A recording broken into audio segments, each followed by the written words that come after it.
वज़ीर ख़ारजा शाह महमूद कुरैशी ने कहा है कि आलमी सतह पर महंगाई के पाकिस्तान पर असरात हैं। वज़ीर आज़म आज शाम 6 बजे कौम से खिताब करेंगे। इमरान खान बहुत बड़ा ऐलान करेंगे।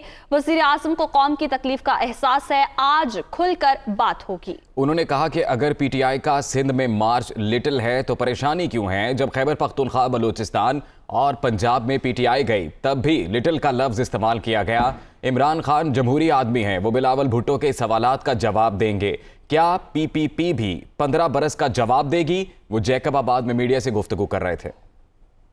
इमरान खान कौम से खिताब कर रही हैं। इमरान खान साहब से, वजीर आजम से, चेयरमैन तहरीक इंसाफ से फ़ोन पे बात हुई है और उन्होंने मुझे कहा है कि आज 6 बजे मैं कौम से मुखातिब होऊंगा और कौम के सामने एक वो मैं समझता हूं कि एक बहुत बड़ा आज ऐलान करने वाले हैं। मैं आज पूरी पाकिस्तानी कौम को कहता हूं, तैयार हो जाएं। आज इमरान खान पाकिस्तानी कौम के साथ एक दिल की बात करेंगे, खुल के बात करेंगे। ये अपनी नाकामियों को अगर फेडरल गवर्नमेंट पे थोपना चाहते हैं तो लोग उसको कबूल नहीं करेंगे। अपनी नाकामियां अगर वफाक पे डालें तो लोग बच्चे नहीं हैं। 15 साल हो गए मेरे भाई, 15 साल। तहरीक इंसाफ को तो 3 साल हुए। अगर लिटिल मार्च है तो फिर पसीना क्यों आ रहा है, ये परेशानी क्यों है? ठीक है ना, फिर तो उन्हें इत्मीनान से आगे बढ़ना चाहिए। बिलावल कह रहा रोजगार दूंगा। भाई 15 साल से तुम सिंध में बैठे हो, क्या किया तुमने? इमरान खान जवाब दे। बिल्कुल जवाब देगा। इमरान खान जमहूरी आदमी है, कोई डिक्टेटर नहीं है, वोटों से आया है। हम खैबर पख्तूनख्वा में शुरू हुए थे ना, वो कहते थे लिटिल लिटिल है। फिर हम पंजाब में गए तो लिटिल लिटिल थे। फिर हम आज़ाद कश्मीर में गए तो लिटिल लिटिल थे। फिर हम गिलगित बल्तिस्तान में गए तो लिटिल लिटिल थे। आज हम सिंध में आए तो लिटिल लिटिल हैं। तहरीक इंसाफ का हुकूक सिंध मार्च रवा दवा है। शाह महमूद कुरैशी, असद उमर और अली जैदी की क़यादत में शुरका का जैकबाबाद से लाड़काना का सफ़र, कंबर शहादात कोट, रतोडेरो समेत कई शहरों में इस्तकबालिया कैंप भी कायम किए गए हैं। लाड़काना में भी पीटीआई के जलसे की तैयारियां अरूज पर हैं। तहरीक इंसाफ का हुकूक सिंध मार्च रवा दवा है। शाह महमूद कुरैशी, असद उमर और अली जैदी की क़यादत में शुरका का जैकबाबाद से लाड़काना का सफ़र। वफाकी वजीर असद उमर का कहना है कि सिंध के अवाम भी तब्दीली के ख्वाहिशमंद, खुशहाली के लिए नजरें इमरान खान पर लगी हुई हैं। पूरे सिंध में सेहत का निज़ाम मफलूज हो चुका। वजीर आज़म इमरान खान मार्च में सक्खर हैदराबाद मोटरवे का इफ्तिताह करेंगे। ख्वाहिश है सिंध के अवाम के अंदर, वो भी तब्दीली देखना चाहते हैं। वो भी चाहते हैं कि जिस तरीके से बाकी पाकिस्तान के अंदर बेहतरी नज़र आ रही है, सिंध के अंदर भी इसी तरीके से हालात बेहतर हों। और यही वजह है कि उनकी नज़रें इस वक्त इमरान खान पर लगी हुई हैं। पूरे सिंध के अंदर सेहत का निज़ाम बिल्कुल मफलूज हुआ हुआ है। ये जो पीपल्स पार्टी के हुक्मरान हैं, इनको तो कोई खांसी आती है तो वो भी इलाज कराने के लिए लंदन और अमेरिका चले जाते हैं, तो उनको क्या फ़र्क पड़ता है कि यहाँ पे अगले 1 माह के अंदर, मार्च के आखिर तक वज़ीर आज़म आएंगे इफ्तिताह करने के लिए। वो है सक्खर हैदराबाद मोटरवे, 200 अरब रुपए का मनसूबा है, सबसे बड़ा मनसूबा है सिंध के अंदर। इंशाअल्लाह ताला 1 माह के अंदर उसका इफ्तिताह होगा। वज़ीर आला सिंध मुराद अली शाह ने कहा है कि पीपल्स पार्टी का लॉन्ग मार्च पूरे मुल्क की आवाम की आवाज़ है। बिलावल भुट्टो महंगाई, बेरोजगारी और करप्ट हुकूमत के खिलाफ निकले हैं। विफाक मुसलसल सूबों की हक तलफी कर रहा है। इमरान न्याजी की हुकूमत का जाना ठहर गया है। पिकनिक पर निकले पीटीआई रहनुमा खाली कुर्सियों से खिताब कर रहे हैं। मकसद इस लॉन्ग मार्च का यही है कि मुल्क में इस वक्त जो महंगाई है, जो बेरोज़गारी है, जो इस हुकूमत ने वादे किए थे जिनको पूरा करती हुई वो बिल्कुल नज़र नहीं आ रही। एक ही हल है कि अब इमरान खान नियाज़ी की हुकूमत को हटना होगा और इंशाअल्लाह ताला जल्द वो दिन आएगा कि लोगों को अपनी एक हकीकी जमहूरी हुकूमत मिलेगी। पूरे मुल्क की आवाज़ क्या है इस वक्त? पूरे मुल्क की आवाज़ है कि सेलेक्टेड हुकूमत से जान छुड़ानी है। और इसी सिलसिले में जो लॉन्ग मार्च है वो लोगों तक ये हकीकतें देना और उनकी राय लेते हुए इस्लामाबाद आना है। मेरा ख्याल है पिकनिक पे निकले, कोई टोपी सर पे रख के सो रहा है बस पे, कोई खाली कुर्सियों से खिताब कर रहा है, कोई अपने मुरीदैन को ढूंढ रहा है। हुकूमत गिराने के लिए पीपल्स पार्टी के लॉन्ग मार्च का दूसरा रोज बिलावल भुट्टो हैदराबाद में शुरा से खिताब करेंगे। चेयरमैन पीपल्स पार्टी के इस्तकबाल की तैयारियां मुकम्मल। जियालो कमटियारी हाला नवाबशाह से होते हुए आज मोरू पहुंचने का प्रोग्राम है। और आपको बताएं कि आज इस लॉन्ग मार्च का दूसरा रोज है और बिलावल भुट्टो जरदारी हैदराबाद में शुरा से खिताब भी करेंगे। आज लॉन्ग मार्च बदीन से हैदराबाद पहुंचेगा और चेयरमैन पीपल्स पार्टी के इस्तकबाल की तमाम तर तैयारियां मुकम्मल कर ली गई हैं। जियालो का मुठियारी हाला नवाबशाह से होते हुए आज मोरू पहुंचने का प्रोग्राम।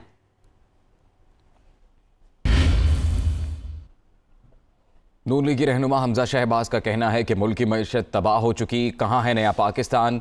नाअहल हुक्मरानों ने एक वादा भी पूरा नहीं किया। नून लीग 5.8% ग्रोथ छोड़कर गई थी। हमने झूठे वादे नहीं किए, काम करके दिखाया था। अब वक्त आ गया है, कौम इनसे एक एक पाई का हिसाब लेगी। वो लाहौर में मीडिया से बात कर रहे थे। जितने भी कौम से वादे किए गए, एक वादा भी इफा नहीं हुआ। कहाँ है वो नया पाकिस्तान जिसका झूठा दावा इमरान नियाजी ने 22 करोड़ पाकिस्तानियों के साथ किया था। 5.8% ग्रोथ रेट छोड़कर गए। सीपेक के तहत अरबों रुपए की सरमायाकारी हुई। हमने झूठे दावे नहीं किए, अल्लाह के फजल से काम करके दिखाया। इमरान नियाजी साहब, ये अवामी अदालत है। एक झूठ बोलोगे, दो झूठ बोलोगे, कितने झूठ बोलोगे। अब तुम्हारे झूठ भी खत्म हो गए और ये बड़े तमतराक से कहता था कि तलाशी दो, एक एक पाई का हिसाब देना पड़ेगा। आगे बढ़ेंगे, आपको बताएंगे वज़ीर ममलिकत फारूक हबीब का कहना है कि शहबाज शरीफ अब तक 9 बार अदालत से इल्तिवा ले चुके हैं। जब भी अदालत में समाअत होती है उनके वकील ही पेश नहीं होते। शहबाज शरीफ की करप्शन का कौम को इल्म हो चुका है। पाकिस्तान पीपल्स पार्टी के लॉन्ग मार्च को उन्होंने सरकारी मार्च का नाम देते हुए कहा कि बिलावल सिंध की फिक्र करें, विफाक को छोड़ें। वो इस्लामाबाद में मीडिया से बात कर रहे थे। 9 बार शहबाज शरीफ जो है मुख्तलिफ तरीक़ों से, मुख्तलिफ एलेमानों से, जब से ये केस शुरू हुआ, इस केस में जो है वो इल्तवाएँ ले चुके हैं। इनके वकील जो हैं वो हर बार बीमार हो जाते हैं। अमजद परवेज साहब आज भी वकील बीमार हैं, वो पेश नहीं होते। नैब के अंदर इनका 7.5 अरब रुपए का टीटीओ का केस है, वहाँ भी ये इल्तवा ले लेते हैं। शहबाज शरीफ, आपकी करप्शन का चेहरा जो है वो बेनकाब हो चुका हुआ है। आपकी लूटमार जो है वो रंगे हाथों पकड़ी गई है। अब मजीद जो है वो एक धेले की करप्शन ना करने का जो है वो ढोंग मचाना छोड़ें और FIA की अदालत के सामने पेश हों। ये इनका सरकारी लॉन्ग मार्च है जो कि क्विक मार्च में तब्दील होगा, जो कि शॉर्ट मार्च के अंदर तब्दील होगा। हमें इन मार्चों से किसी किस्म की फिक्र नहीं है। बहुत जल्द जो है वो सिंध की आवाम से भी जो है वो जवाब मिलने वाला है। ये सिंध की फिक्र करें, वफाक की फिक्र छोड़ें। अमीर जमात इस्लामी सिराजुल हक आज मुस्लिम काफ के सदर चौधरी शुजात हुसैन से मुलाकात करेंगे। मुलाकात में चौधरी सादिक हुसैन और शाफी हुसैन भी शरीक होंगे। मुलाकात में मुल्की सियासी सूरत हाल, अपोजिशन की अदम एतमाद की तहरीक और दीगर मामलात पर बातचीत होगी। अमीर जमात इस्लामी चौधरी शुजात हुसैन की खैरियत भी दरियाफ्त करेंगे। 1 मार्च से पेट्रोलियम मसनूआत की कीमतों में इजाफे का खदशा है। पेट्रोल 5 रुपए, डीजल और मिट्टी के तेल की कीमत में 4 रुपए इजाफे का खदशा है। लाइट डीजल की कीमत में 3 रुपए इजाफे का खदशा है और खाम तेल की कीमत बढ़ने और रुपए की कदर गिरने से पेट्रोलियम मसनूआत महंगी होने का भी खदशा है। पेट्रोलियम मसनूआत की कीमतों में रद्दोबदल का हतमी फैसला वजीर आजम इमरान खान करेंगे। 1 मार्च से पेट्रोलियम मसनूआत की कीमतों में इजाफे का खदशा जाहिर किया जा रहा है। पेट्रोल 5 रुपए, डीजल और मिट्टी के तेल की कीमत में 4 रुपए इजाफे का खदशा है। लाइट डीजल की कीमत में 3 रुपए इजाफे का खदशा है। पेट्रोलियम मसनूआत की कीमतों में रद्दोबदल का हतमी फैसला वजीर आजम इमरान खान करेंगे। इसी से मुतल्लिक मजीद तफसीलात बताएंगे head of business desk Haris Zameer. Haris, बताइएगा एक बार फिर से पेट्रोलियम मसनूआत महंगी होने जा रही हैं। एक्स रिफाइनरी प्राइसेस जो कैलकुलेट की गई हैं उसमें कीमतों में इजाफा है, क्योंकि आप वापस हैं कि इंटरनेशनल कीमतें जो हैं वो बुलंद तरीन सतह पर पहुँच गई हैं, तकरीबन 8 साल की बुलंद तरीन सतह। अब हुकूमत के पास सिर्फ और सिर्फ एक ही चारा है कि वो अपना टैक्स कम करे ताकि ये रद्दोबदल जो है या इंक्रीज जो है उससे बचा जा सकता है। क्योंकि पेट्रोल के ऊपर इस वक्त 17 रुपये 92 पैसे पेट्रोलियम डेवलपमेंट लेवी लिया जा रहा है। अगर इसमें 4 या 5 रुपये कम किया तो ही जो है पेट्रोल की प्राइसेस जो है वो इस प्रोपोर्शन से नहीं पड़ेंगी, वरना जो calculation x refinery prices x refinery की गई है उसके कीमतों में इजाफे का खदशा है। इजाफे का खदशा है। बहुत शुक्रिया आपका हारिस ज़मीर।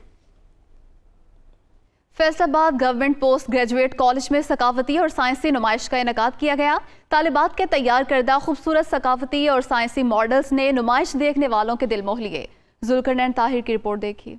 गवर्नमेंट पोस्ट ग्रेजुएट कॉलेज बराए ख़वातीन में सजाई गई नुमाइश में तालिबात ने चारों सूबों की अक्कासी करते खूबसूरत मॉडल्स पेश किए। मुल्की सकाफत को रोशनास करवाने के लिए इलाकाई ज़ेबाइशी अशिया के स्टॉल्स लगाए गए। फिजिक्स, केमिस्ट्री और बायोलॉजी समेत इंफॉर्मेशन टेक्नोलॉजी के मॉडल्स भी नुमाइश में रखे गए। तालिबात के मुताबिक थ्योरी के साथ प्रैक्टिकल से इन्हें सीखने का मौका मिला। हमें तब तक अपनी थ्योरी का नहीं पता चल सकता जब तक हम उसको प्रैक्टिकली अप्लाई ना करें।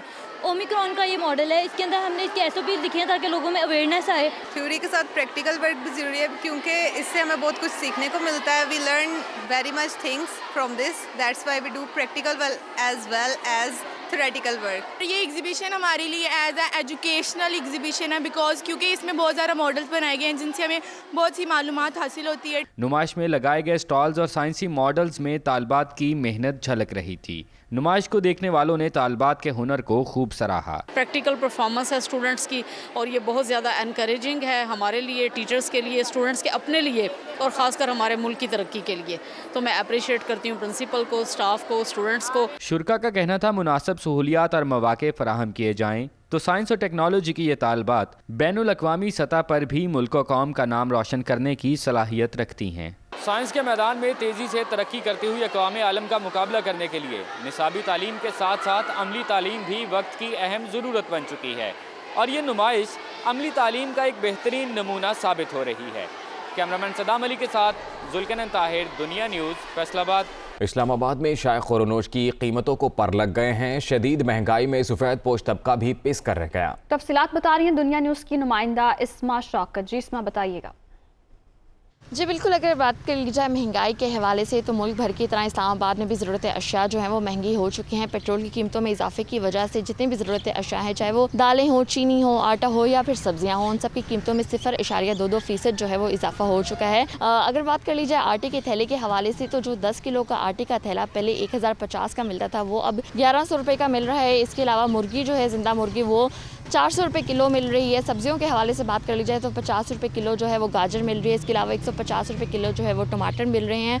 400 रुपये किलो जो है वो लहसुन की कीमत हो चुकी है। फलों की बात कर ली जाए तो फलों में केले जो हैं वो 250 रुपये जो हैं वो दर्जन मिल रहे हैं। इसके अलावा जो सेब हैं उनकी कीमत भी 250 रुपये किलो हो चुकी है। तो ये कहा जा सकता है कि जितनी भी ज़रूरत अशिया हैं वो सब महंगी हो चुकी हैं। तो शहरी यही अपील करते हुए हुकूमत से दिखाई देते हैं कि जो सफ़ेद पोश लोग हैं उनके लिए 2 वक्त तक खाना खाना काफ़ी ज़्यादा मुश्किल हो रहा है। तो हुकूमत जो है खुदारा इन मसाइल को हल करे। जो कीमतों में इजाफा किया गया है उनमें जो है वो कमी लाई जाए ताकि एक गरीब आदमी, एक आम आदमी जो है उसके लिए ये तमाम चीज़ें ख़रीदना जो है वो आसान हो सके। जी, वादी कोयटा और गिरदोनवाह में बारिश का सिलसिला वक्फे से जारी है जबकि सर्दी की शिद्दत भी बरकरार है। मौसम की सूरत हाल बारे मजीद बताएंगी अक्सामीर। जी बिल्कुल, पहाड़ों से घिरी वादी कोयटा समेत बलूचिस्तान के बेशतर मकामात पर आज सुबह से ही मौसम अवर आलूद था। आसमान पर बादल तो छाए हुए थे लेकिन बिजली के खड़कने के बाद ही ये बादल अच्छी तरह से जमकर बरसे। मूसलाधार बारिश के साथ ही यहाँ पर ओले भी पड़े जिसने मौसम को मजीद खूबसूरत और खुशगवार बना दिया। मौसम खूबसूरत होने के साथ ही शहरियों की बड़ी तादाद अपने घरों से बाहर निकल आई और इस मौसम को लोग इंजॉय कर रहे हैं। कोयटा में जाती हुई सर्दी एक बार फिर से लौट आई है।